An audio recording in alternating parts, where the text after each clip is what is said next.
It's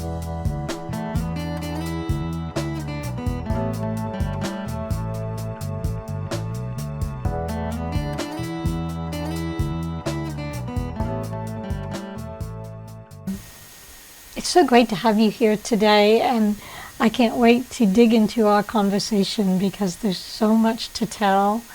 And I think I want to start with what caused you to write Divine Trust? Well, first of all, I want to say I'm so excited to be here too. I love you and I love OTEL University, so I'm excited. Divine Trust came about, I realized years ago that there are many ways to actually get home, and I was taught that the state of trust was one of them. But the teacher at the time had she would spend a month on love, on gratitude, and one on trust. And that is just the way I resonated with. I don't know. All I can say is no matter what happens in my life, when I go to that state of trust, I just become centered and everything's okay. It just takes me home. So I realized that more things happen in my life, and I was using trust to realize that nothing bad ever happens. So my mom passed, and my father, my sister, my brother were all completely depressed for months and months. Not me. I used trust. I realized we all choose our path. I had this innate trust. So then, being an orthodontist on the Parkland Coral Springs border, my office is about a mile and a half from Marjorie Stoneman Douglas High School.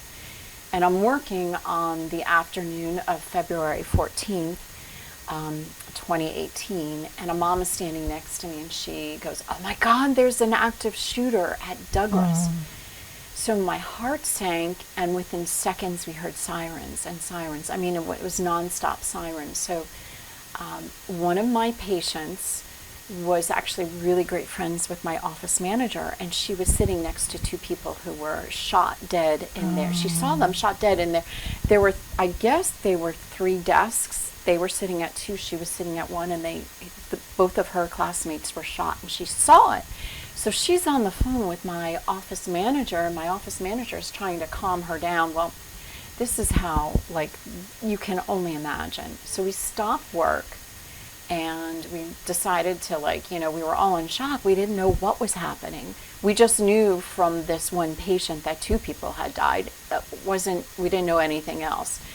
And we didn't know how bad it was. So we stopped working, and, I kind of remember stumbling around that day, but we eventually went home early.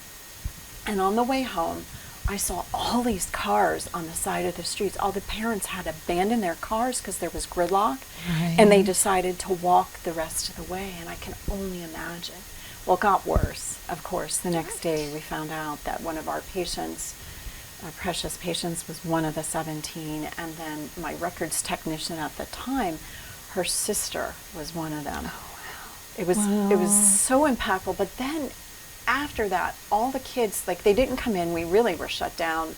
It was almost like a ghost town for a couple of weeks. And when they started coming in, they had this look on their face of, it had to be post-traumatic stress. Right. But by that time, after about 5 days, because I too was discombobulated, you can imagine when you find out this horrific event happened. So I went deep into my meditation because, I've been meditating now for decades. But it's the specific meditation and connecting me through trust to Source. And I asked why the event happened. And I got answers. And that's what the book is about.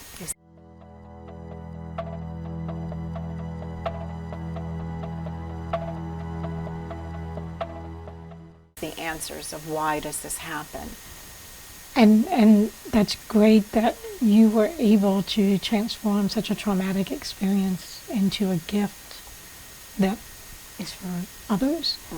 To be able to see that there's something bigger in life. And that trust factor, that even through trauma, through the trials and tribulations, there is a place we can go where we can find that centeredness. Right. And that peace. Well, divine trust, it melts away anything that is disrupting you, that makes you feel bad or uncertain or discombobulated, and it just brings you right back home. And it makes you come to a place of rest and peace and equanimity that it's like nothing else I've ever experienced. It's just so sublime. It just fills in all of the perturbances in your mind or body. And I think a lot of people have a difficult time finding that place and letting go of the residual of the memories and the trauma that they've been through, whatever it is, or just watching things in social media, on the news, that can be very disempowering individually. Right. And so your book, Divine Trust, gives tools and techniques to be able to move through life and not be so connected to life happening to us, but more having those daily experiences where it's through us, and through that process we're able to find that place of peace and that place of trust in everything that's happening around us. And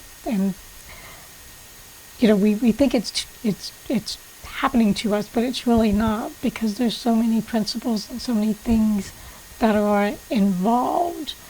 And I think you've outlined in this book and your platform the ability for people to find ways and to be able to take those times in life that can be debilitating or can block us or be a obstacle, and realize that there's beauty, there's gifts in every experience. Exactly.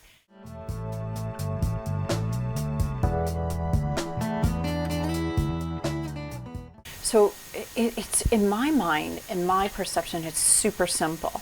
It's either we falter and we flounder, or we find a way, find a person. Sometimes it helps to find a person that makes it simple, that has floundered, that has gone this way and that way and found it not to be particularly helpful.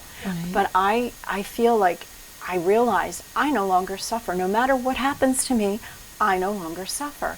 And I know I can teach other people how to have the same experience through life. So there's two ways to go. There's a way to go of pain and suffering, and then you die, and then, you know, what was it all for? Or there's a way to live where you're living a miraculous life. You realize who you are, what energy is working through you, and life becomes miraculous. And miracles happen every day. Yes. Yes. And can you imagine a world where the majority of people are living from that foundation? Yes. And the fear, right? And the fear and the distrust doesn't exist in the forefront. You know, it's I think discernment is important. And there's definitely human being trust, and then there's source trust, where source is infallible. And once you get there and you see it and you know it and you commune with it, then you know it's infallible. But the human trust, we still make mistakes because we're living the human condition. So that's the thing. So I have a question for you, because you come from a science background, having been an orthodontist, and you know that tends to be very factual. So when you started to really become aware and conscious and connected with that source energy and that part of life that is real and it's there, how did you navigate and bridge those two different aspects? Oh, that's a really great question. So I guess when, all of us know inside of us there's an urging. We all have it, whether you deny it or not. That's human beings. We're all being called home. That is really why we're born, is to learn it is to learn our way home. So as a scientist, it teaches you if it's not real, if you don't see it and you can't reproduce it over and over again in an experiment, it's not real. And so that takes you away from learning and knowing source, because it's, one, science is the left brain and knowing source is the right-brained activity.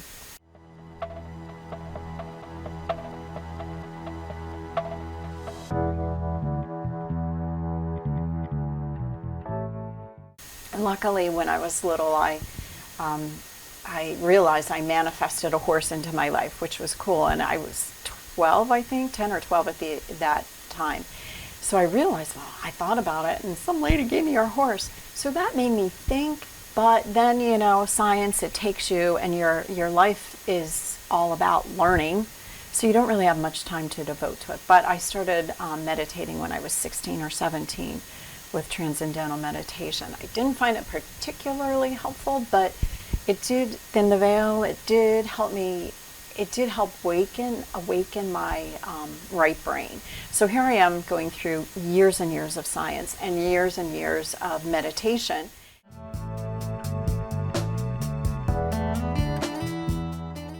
And so I could see there was, like, the two things blurred for me. There was really not just science and just spirituality.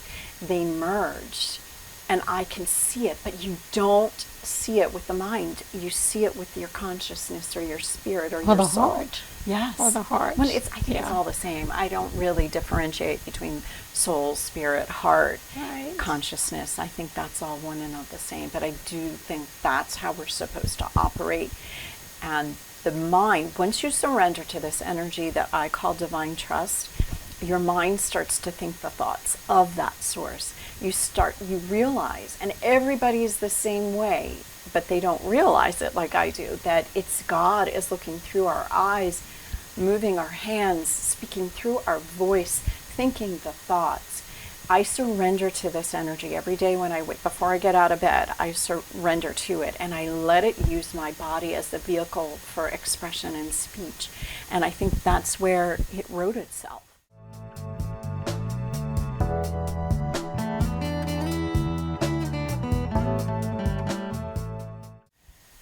Well, you have a key point. It's that surrender. And it's so hard to surrender control because we feel like we have to control everything. And if we're not in total, control of what's going on, then who are we? What's going to happen? Right. That uncertainty is a little uncomfortable and being vulnerable. I love that, though. I love change, and I love going into the void. But I didn't used to always do it. But now I'm like, okay, if I step into a void, I don't know what's coming. It's always a pleasant, beautiful surprise of what is there waiting for me. It's just like miraculous, and it's just a really juicy way to live life. Well, the cool thing is that whatever we need to know, whatever is there for us, it's there. It's in that void space. And when you know how to access that, then there's no trying. You're just being, and you're just having life experiences. Yes. Because really that's what life's about. Yes. It's just our experience and how we respond, not react. Right. Can't react to things, it's respond. So what does that response look like? And I think divine trust is trusting in that space that whatever's brought to you is going to be for your highest good. Yes. Even if it's a traumatic experience or a not feel such good experience. But the more that you're in that higher consciousness and higher awareness, the less those traumatic and life's trials and tribulations, the less those become a part of your normal experience. And instead the miracles, the daily miracles, show up. Oh, I'm glad you said that. So in the book, I first teach how to go into a state of trust. And it starts just show you glimpses, but the more you do it, the longer it gets until it's one continuous, and then until it's your come from. That's your living. But I also have the next, it all builds on itself. Right. I have people write down all the traumatic events in their life or someone else's life, just on paper, put it on paper. And then once you're in that state of trust, bring one of those situations or events that happen in your life, bring it into that divine trust and see it melt away. That would be awesome, right? It is awesome. Because then people aren't holding on to Right. it, and they don't go through that memory and those Yes. feelings, and instead they can be in that state of peace and calm and allowing.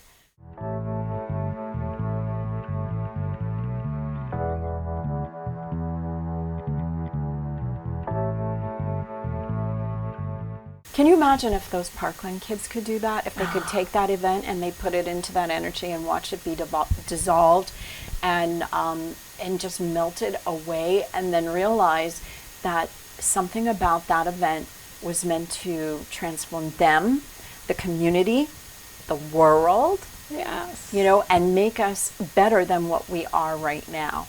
That's the whole point. I was going to say, you know, it seems like the more someone becomes aware and conscious of what we're talking about, the clarity of why are we here. And I think a lot of people ask themselves, who am I? Why am I here? What's my purpose? You know, what is the purpose of everything? And I think both of us can agree that there is a purpose, but Absolutely. the goal or the way to connect with that purpose is to go into that void, go into the heart space. We can't be in the mind, in the ego, to recognize who we are in that authentic space. That's correct. That is clear and part of that bigger energy that's bigger than us. I don't know if it is the same for you, but I like to intellectually know something, sit with it, like, why are we here? Like, it's all lined out in my book, my version of, it's distilled from all the 40 years of study. Why we're all here. Oh my gosh, this is like fundamental. So I like to have that intellectual knowledge. I sit with it. Sometimes, like, when you first learn something, it doesn't feel true or innate. It's like, that's preposterous. And then you sit with it and you're like, well, maybe if that was true, well, maybe that makes sense. And then soon you're like, your brain is on board, and then you can go deeper into it. So intellectual knowledge, understanding why we're here, and then seeing it firsthand with your consciousness. But I don't know about you, I didn't find it easy. I had to be shown the way. Well, most people do, I think. Very few people are, coming out of the gate when they're born to keep. I think we're all born with that awareness and that openness, but very few people keep that connection, and then they have to find it again. And the word the brain's on fire kept coming to my mind when you were talking, and I think that fire is that fire within us that gets suppressed or put out, and finding that in order to live life to the fullest, to live it fearlessly, to trust in that divine force that is guiding us, whether we see it or not.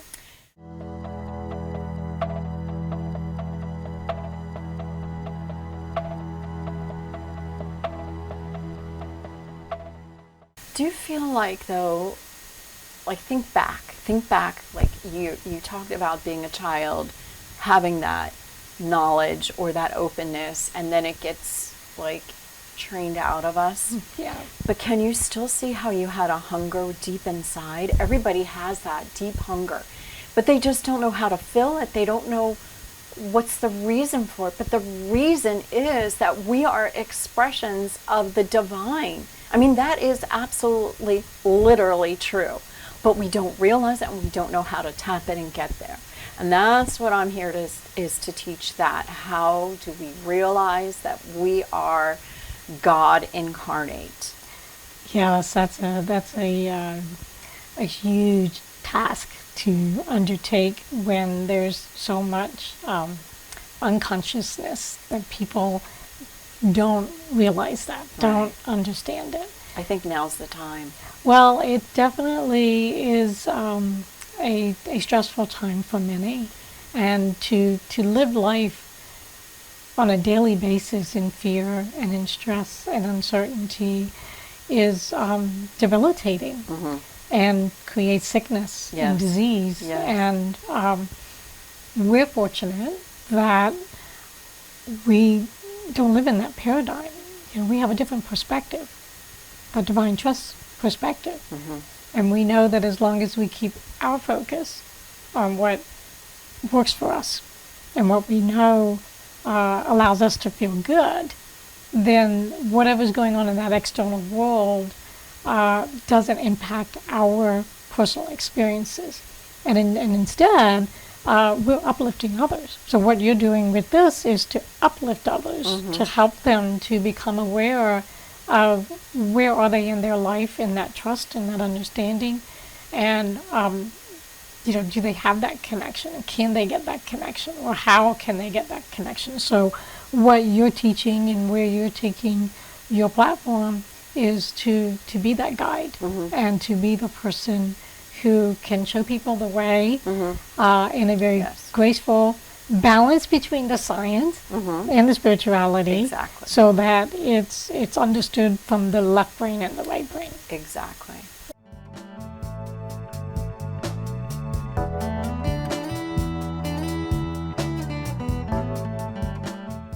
Yeah. It's a very grounded type of expression of the divine.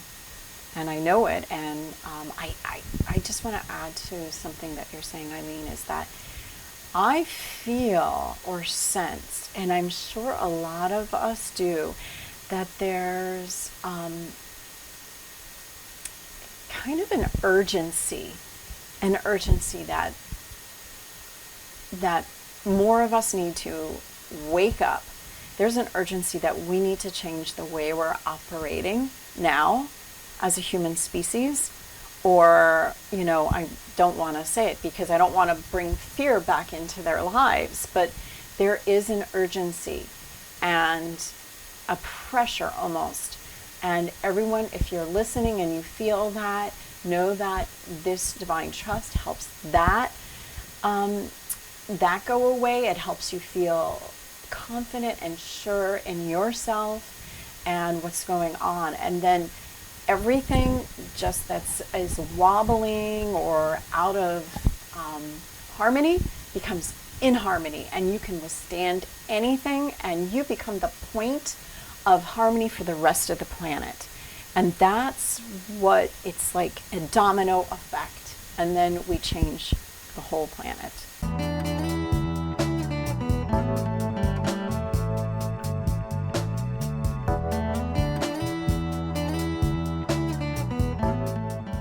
The way human beings come from. That's a great way to say it. And, I look at change and making the world a better place. I kind of vacillate from time to time on, it's more of an extension of that, to where we got as a global consciousness, we really need to take a step back and say, where is history repeating itself? And where do we break that pattern? And until people are not raised, I don't want to say that, until people are raised to come from that space of love, foundational love for one another, not that I'm better than you, or I've got, bigger this, bigger that, more what can we do together to bring that global energy of peace and serenity, and we can live life in a way that we're fulfilling our own unique gift that we came into this world with, and people are in jobs that they enjoy, and the the outcome is in that state of continuity and momentum, so that we're not repeating the destruction. And hopefully what you're presenting with your divine trust and teaching and awakening more people, that will bleed into the next generation and the generation after that. So at some point, what you're doing today, what we're doing today, is the catalyst for what's going to happen in the future. Right? It has to. Otherwise, we're going to blow each other up. We're going to blow the world up. Well, there won't be a world anymore. Well, even that. I mean, everything happens for specific reasons. There's not one hair out of place. COVID, meant to happen. So to evolve us, to make us go inward, who knows, to make us have the time to sit there and ask, well, what's life about? Maybe. To maybe make us connected on the internet. Who knows? It's all meant to be. So that trust and realizing that COVID, Ukraine, everything, the unrest within the United States politically, all of it's meant to be. Well, it's a mirror of the unrest of the internal. I look at things as what's going on inside goes on at the outside, and individually micro and macro. And I've never understood war. I just for years I think we need to just take flowers and give those to the opposite. What someone might see as the enemy. That's the '60s flower child in me. But on a more serious note, something has to change. Something has to stop. Or we are going to, the human species most likely, or more likely than not, going to obliterate themselves. Right. And I think people are tired. People are exhausted in the fight, in this fight that we've been having for forever, it seems. Well, what's the alternative? Operating from this new state of being. It's not new. What I'm writing about and what I'm talking about is known for centuries or thousands of years, probably. But it's how are we going to take it? And my science background, I have 6 advanced degrees, 3 from Columbia. So that aspect of taking the science and the academics and merging it with the spiritual aspect for a new way of being is what I think it's all about. Well, and I think that new way of being is actually, I think you mentioned it earlier, it's how we're supposed to be. Yes. So we don't have this the way we were meant to be. Disconnect and the discourse and the craziness. And I think if people can just learn to quiet the mind, to ground and center, and to just be at peace.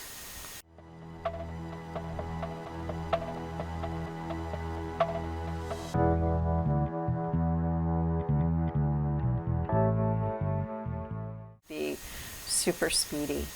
Yes, I agree with everything you're saying. And I agree with everything you're saying. So we're on the same page, which is great.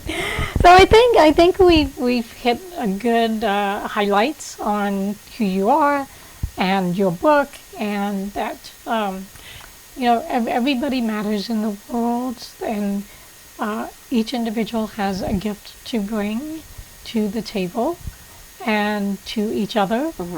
And it's just a matter of bridging and bringing everybody together in that higher consciousness and awareness. I think it's even more than that. So what I feel is that what's inside of me is inside of you and is inside of you. So I'm no different than you. I just know how to access it. I have the right teachers. So that's the thing that we offer you, is knowing the right way to access the same beautiful experiences that we're talking about here. And that's, I think, the really important message. It's all inside of you. And that's just the beginning.